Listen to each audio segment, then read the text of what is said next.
দাদা সেই কলকাতায় গিয়ে ঘটনাটা কি হয়েছিল একটু বলুন তো দেখি। আর ভাই বলিস নি, সে কলকাতায় গিয়ে অনেকদিন আগে হওয়ার কথা, আমার জ্ঞান ফিরে গেছে। এখন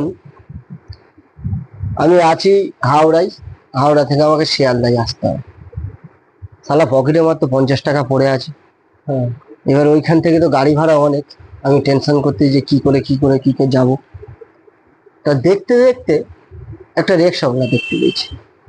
এবার তখন ঘরে রিক্সাওয়ালা না, টানা রিক্সা, হ্যাঁ, হ্যাঁ, মানে প্যাসেঞ্জার বসবে, রিক্সা টেনে নিয়ে যাবে। ভালো। তা আমি গিয়েছি রিক্সাওয়ালার কাছে, যে বলছি যে দাদা রিক্সা তোমার, আমি শিয়ালদায় যাব, কত ভাড়া?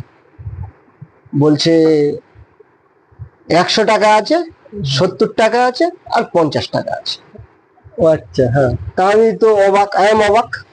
শালা গাড়ি যাবে, রিক্সা যাবে, 3 রকম ভাড়া। তারপর আমি এখন জিজ্ঞাসা করলাম যে দাদা 100 টাকার ভাড়াটা কেমন? বলছি 100 টাকার ভাড়া হচ্ছে, আমি নিচের সিটটা মুছে দেবো, আর ওপরে একটা ছাউনি থাকে, ওই টানা রিক্সা না, ছাউনি থাকে, ছাউনিটা হ্যাঁ, খুলে হ্যাঁ। দেবো। বললো সিটটা মুছে দেবো আর ছাউনিটা খুলে দেবো, 100 টাকা। তা ভালো। বলে দাদা 70 টাকার ভাড়াটা কেমন?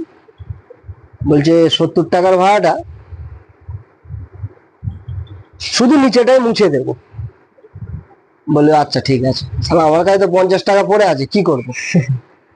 তা বলি দাদা 50 টাকার ভাড়াটা? বলছে 50 টাকার ভাড়াটা আমি বসবো আর তুমি টেনে টেনে নিয়ে যাও। হ্যাঁ,